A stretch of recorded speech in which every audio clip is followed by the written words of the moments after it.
Hey hi guys, అందరూ ఎలా ఉన్నారు? ఈరోజు మన చూడబోయే సినిమా మామ. వారి తల్లిదండ్రుల మరణం తరువాత ఇద్దరు యువతులు ఒక చీకటి మరియు అరిష్ట ఉనికిని కలిగి ఉన్న ఇంట్లో నివసించవలసి వస్తుంది. రక్షించబడిన తర్వాత కూడా దుష్ట శక్తులు వారిని అనుసరిస్తాయి. వారి కొత్త ఇంటికి మిస్టర్ వాయిస్ ఛానెల్కు స్వాగతం.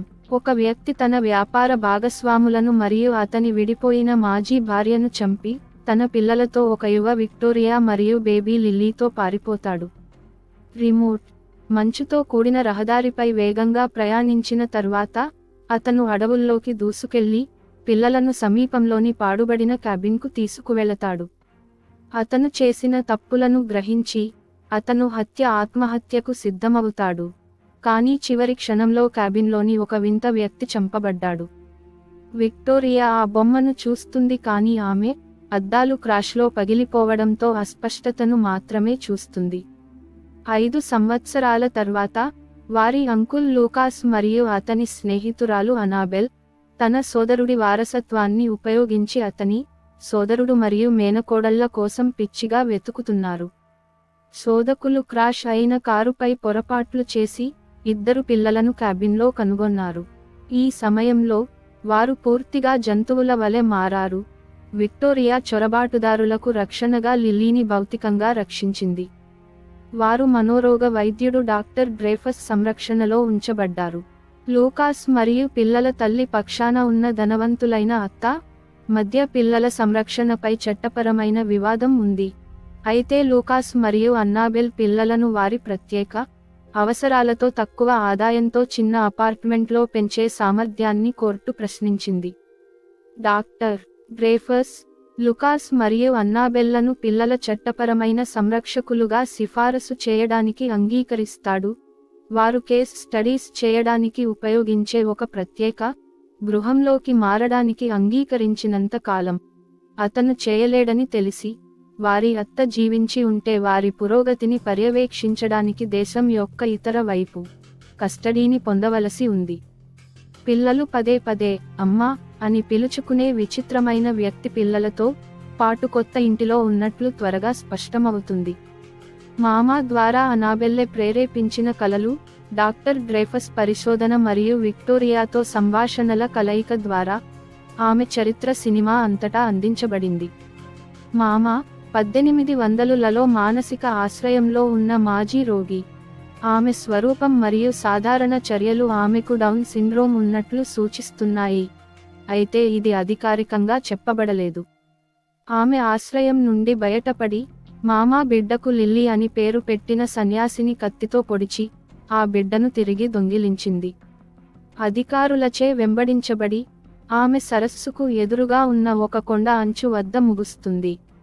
వేరే దారి కనిపించకపోవడంతో ఆమె దూకి దారిలో ఉన్న చెట్టు కొమ్మను కొట్టింది. మామా సరస్సులో పడిపోగా దాని ప్రభావంతో చనిపోయిన శిశువు చెట్టు ట్రంక్కు ఇరుక్కుపోయి వెంబడించిన వారు వెలికి తీశారు. తన బిడ్డ ఎక్కడ ఉందో తెలియక ఆ పాప తనతో పాటు సరస్సులో ఎందుకు లేదనే విషయానికి తెలియక బాధాకరమైన భావోద్వేగాలతో మెలికలు తిరిగిన మామా దెయ్యంగా మారుతుంది. ఇది ఆమె శరీర భాగాలు వక్రంగా మరియు చాలా కీళ్లు తప్పుగా వంగి ఉండటంతో శారీరకంగా మెలితిప్పినట్లు అవుతుంది. క్యాబిన్లో చంపబడబోతున్న విక్టోరియా మరియు లిల్లీని చూసి పిల్లలను తన బిడ్డగా చూసుకోవడం ప్రారంభించే వరకు ఆమె తన బిడ్డను కనుగొనడానికి శతాబ్దాలుగా అడవుల్లో వెతికింది.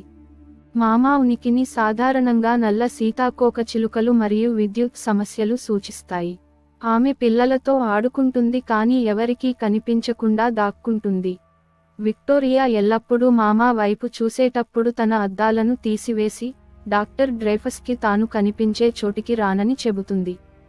సినిమా ప్రారంభంలో లూకాస్ను మామా మెట్ల మీద నుండి క్రిందికి తోసి కోమాలో ముగుస్తుంది. ఇది పిల్లలను కోరుకోని అన్నాబెల్ వారి సంరక్షణ కోసం బలవంతం చేస్తుంది. కాలక్రమేణా విక్టోరియా సాధారణ బిడ్డలా తయారవుతుంది, కానీ లిల్లీ తన జంతు వంటి స్వభావాన్ని కలిగి ఉంటుంది. విక్టోరియా పెద్దది మరియు అడవుల్లో వదిలివేయడానికి ముందు సామాజికంగా అభివృద్ధి చెందిందనే వాస్తవం దీనికి కారణమని చెప్పబడింది. కాలక్రమేణా అన్నాబెల్ పిల్లలతో అనుబంధం ఏర్పడుతుంది మరియు తరువాత విక్టోరియా మామా కంటే ఆమెను ఇష్టపడటం ప్రారంభిస్తుంది. కానీ లిల్లీ ఇప్పటికీ మామాకు పూర్తిగా విధేయంగా ఉంటుంది. ఏదో తప్పు ఉందని అన్నాబెల్ తెలుసుకుంటుంది మరియు మామా నిజం కావచ్చు. విక్టోరియా తన భద్రత గురించి ఆందోళన చెందుతూ మామా చాలా అసూయపడుతుందని చెప్పింది. డాక్టర్ డ్రేఫస్ మామా కథలను నమ్మడం ప్రారంభించాడు.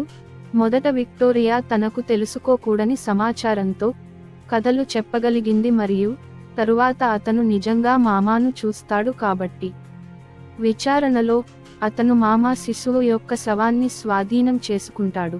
డాక్టర్ డ్రేఫస్ మామా అడవుల్లోని క్యాబిన్లో ఉన్నారని మరియు పరిశోధించడానికి వెళ్లి అక్కడ మామా చేత చంపబడ్డారని నమ్ముతారు. లిల్లీ తన జంతువుల వంటి ధోరణుల వల్ల గాయాల కారణంగా అన్నాబెల్ పిల్లలను దుర్భాషలాడుతుందని అత్త నమ్ముతుంది మరియు రుజువు కోసం ఇంటిపై నిఘా పెట్టడం ప్రారంభించింది. లూకాస్ కోమాలో ఉన్నప్పుడు చనిపోయిన తన సోదరుడు తన పిల్లలను రక్షించమని కోరుతూ మరియు అడవిలోని ఒక ప్రదేశానికి అతనిని చూపుతూ కలలు కన్నారు. అనాబెల్ ఇంట్లో మరొక అతీంద్రియ రాత్రి తర్వాత డాక్టర్ డ్రేఫస్ కార్యాలయాన్ని సందర్శిస్తాడు, కానీ అతను తప్పిపోయాడని తెలుసుకుంటాడు. ఆమె కేసుకు సంబంధించిన అతని వస్తువులను దొంగిలిస్తుంది.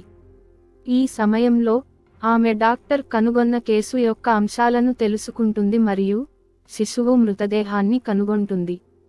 అదే సమయంలో మామా కోపంగా ఉంటుంది మరియు పిల్లలు మరియు అన్నాబెల్ పై దాడి చేస్తుంది. విక్టోరియా అన్నాబెల్ను రక్షించడానికి తీవ్రంగా ప్రయత్నిస్తుంది మరియు మామాను ఆపమని వేడుకుంటుంది, కానీ లిల్లీ ఇప్పటికీ మామాకు స్పష్టంగా విధేయంగా ఉంది. అన్నాబెల్ పడగొట్టబడ్డాడు, కానీ చివరి క్షణంలో అత్త ఇంట్లోకి చొరబడి ఆమె శరీరాన్ని మామా స్వాధీనం చేసుకుంది. పిల్లలను క్యాబిన్కి తీసుకెళ్లడానికి మామా ఈ శరీరాన్ని ఉపయోగిస్తుంది. అన్నాబెల్ మేల్కొని శిశువు మృతదేహాన్ని పట్టుకుని సరస్సు వద్దకు వెళ్లాడు. దారిలో లూకాస్ని కనుగొన్నాడు. అతను ఆసుపత్రి నుండి బయలుదేరి తన సోదరుడు తన కోమా కలలో చెప్పిన ప్రదేశానికి వెళ్లాడు. వారు క్యాబిన్ వద్దకు వచ్చారు. అత్త శవాన్ని కనుగొంటారు, కానీ లిల్లీ లేదా విక్టోరియా కాదు. మామా మొదట దూకిన కొండను అన్నాబెల్ చూస్తుంది. దెయ్యాలు తమ తప్పులను పునరావృతం చేయడానికి విచారకరంగా వక్రీకృత ఆత్మలు అనే హెచ్చరికను గుర్తు చేసుకుంటూ పిల్లలతో కలిసి కొండపై నుండి దూకడం మామా యొక్క ఉద్దేశాలను ఆమె గుర్తిస్తుంది. పిల్లలు దూకకుండా ఆపడానికి లూకాస్ మరియు అన్నాబెల్ సమయానికి వస్తారు, కానీ మామా వారిపై దాడి చేస్తుంది. మామా తన బిడ్డ శవాన్ని కనుగొని ఏడుపు ప్రారంభించి దానితో కొండపై నుండి దూకడానికి సిద్ధమైనప్పుడు దాడి ఆగిపోతుంది. ఆమె మెలితిరిగిన రూపాన్ని మరింత మానవునిగా మార్చింది. అయినప్పటికీ వారు వెళ్ళిపోతుండగా లిల్లీ మామాకు అరుస్తుంది మరియు ఆమె తన వక్రీకృత రూపాన్ని తిరిగి పొందింది మరియు లూకాస్ను పడగొట్టి మళ్లీ దాడి చేస్తుంది. ఆమె పిల్లలను పట్టుకుని కొండ అంచు వరకు నడుస్తుంది. అన్నాబెల్ మామాను ఆపడానికి తీవ్రంగా ప్రయత్నిస్తుంది. చివరికి ఆమె విక్టోరియాను మాత్రమే పట్టుకోగలిగే స్థాయికి కొట్టింది. ఒకసారి కొండ అంచు వద్ద విక్టోరియా లిల్లీని వెళ్లవద్దని ఒప్పించడానికి ప్రయత్నిస్తుంది మరియు లిల్లీ, విక్టోరియా మరియు మామా అందరూ కలిసి ఉండాలని లిల్లీ ఏడుస్తుంది. అమ్మ కేవలం లిల్లీతో కొండపై నుండి దూకుతుంది మరియు కొమ్మను కొట్టిన తర్వాత మామా మరియు లిల్లీ సీతాకోకచిలుకల వర్షంగా మారారు. విక్టోరియా తనని చూస్తున్న సీతాకోకచిలుకలలో ఒకటి నిజానికి లిల్లీ అని గ్రహించడంతో సినిమా ముగుస్తుంది. బహుశా విక్టోరియా తనతో వెళ్లడం లేదని దెయ్యంగా విచారిస్తున్నట్లు ప్రస్తావిస్తుంది. మరో మంచి సినిమాలతో మిమ్మల్ని త్వరలో కలుసుకుంటాను. మిస్టర్ వాయిస్ ఛానల్కి మరోసారి స్వాగతం. లైక్ చేయండి, కామెంట్ చేయండి, సబ్స్క్రైబ్ చేయండి, మర్చిపోకుండా బెల్ ఐకాన్ బటన్ని ప్రెస్ చేసుకోండి.